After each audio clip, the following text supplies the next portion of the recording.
All right, so Joe Biden promised the American people at the beginning of his administration that he would, unlike Trump, bring an end to the worst humanitarian crisis that exists in the world right now, and that is the ongoing crisis in Yemen, which is largely driven by Saudi Arabia's incessant bombing campaigns and the ongoing blockade that they are enforcing against the Yemeni people. And I'm going to give you a perspective in terms of how bad the crisis has actually gotten, but understand that Joe Biden, at the beginning of his administration, promised the American people that it was going to be different under him, that he was going to care about human rights abuses, and that he would not give unlimited weapons and logistical support to a war criminal like MBS. Unfortunately, none of that was actually true, and he is currently trying to shove through a $650 million arms sale to Saudi Arabia to continue their ongoing war crimes and human rights abuses against the Yemeni people. And thankfully, we have a little bit of pushback here, although I'm not sure how successful this pushback will actually be, but Ilhan Omar is leading this, and she says, so here from Common Dreams, Ilhan Omar unveils a resolution to block unconscionable Saudi arms sale, and she says we should never be selling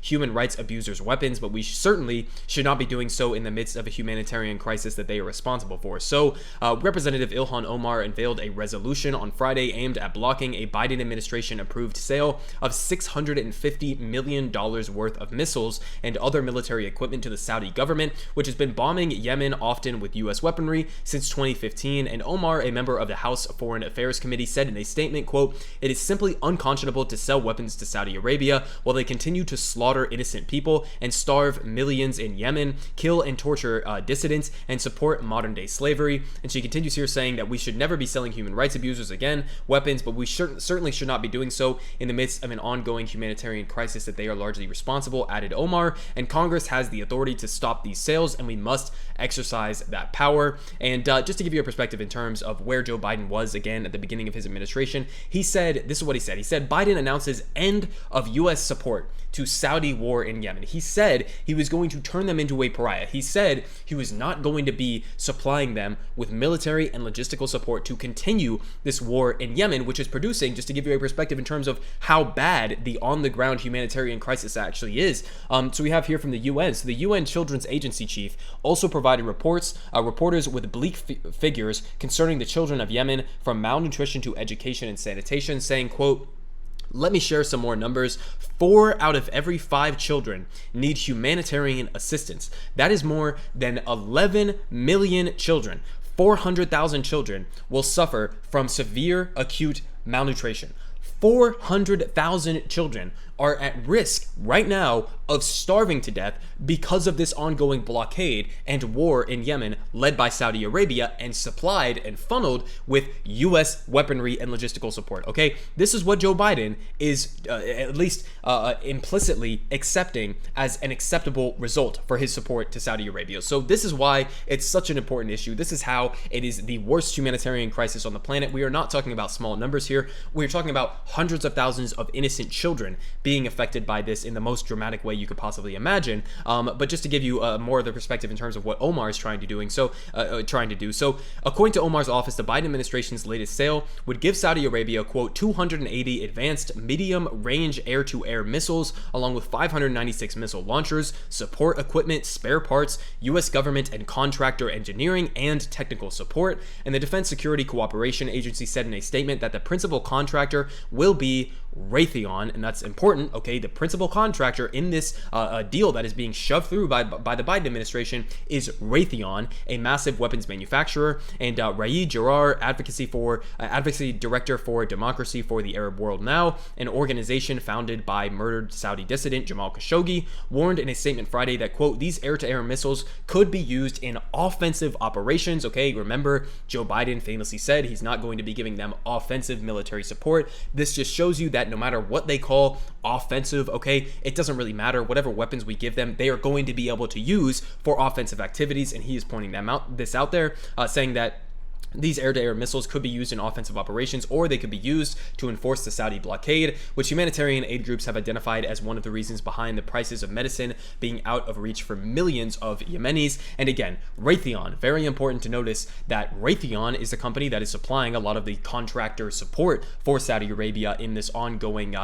sequence of war crimes and humanitarian crisis that they are perpetuating. And the reason why Raytheon is important to note here is that Joe Biden's Secretary of Defense, Lloyd Austin has a direct affiliation with Raytheon. Okay, so Biden's defense nominee could get $1.7 million as he leaves Raytheon. Okay, you see here from Wilmington, Delaware, from Reuters, President-elect Joe Biden's choice for U.S. Secretary of Defense, retired General Lloyd Austin, stands to collect as much as $1.7 million connected with leaving Raytheon Technologies Corporation, an ethics disclosure showed on Sunday. So this is the epitome of the revolving door in U.S. politics, okay? This is a former general who then went to a private, defense contractor, a for-profit defense contractor who literally makes money off of profiting off of human suffering, basically, and he goes and joins this board of directors where he then gets massive payouts and then goes back into commanding the Pentagon, and now obviously has a conflict of interest in terms of giving, military contracts to Raytheon, okay? This is how ridiculous the revolving door in DC politics actually is. We have a direct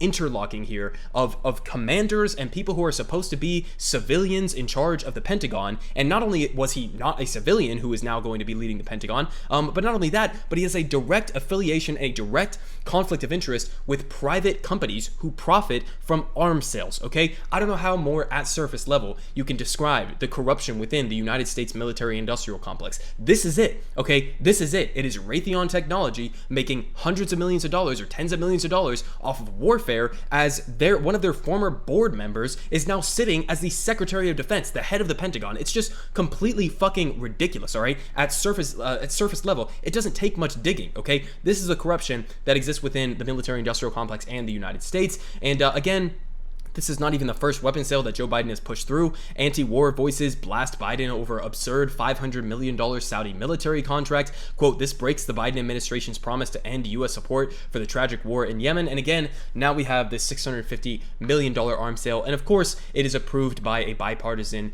coalition within Congress, because war is always bipartisan. Imperialism within the United States government is always bipartisan. Okay, so this is the main takeaway that you have to have from this, right? Ilhan Omar, all credit to her for leading the opposition to this. Will it actually be passed in Congress in terms of blocking this weapon sale? I very highly doubt it. Why? Again, because war is bipartisanship. War is bipartisan. Imperialism is always bipartisan within the U.S. Congress. So I fully anticipate that this weapon sale will go through, and basically the entirety of the mainstream press and the American people will move on as if it's just an average Tuesday and nothing is happening, even though this weapon sale that Joe Biden is pushing through, his administration is supporting, completely contradictory to what he promised the American people, that he would end the war in Yemen, that he would put pressure on the Saudi Arabian monarchy, basically, or theocracy, to end this genocide or this war, these endless sequence of war crimes that are happening in Yemen.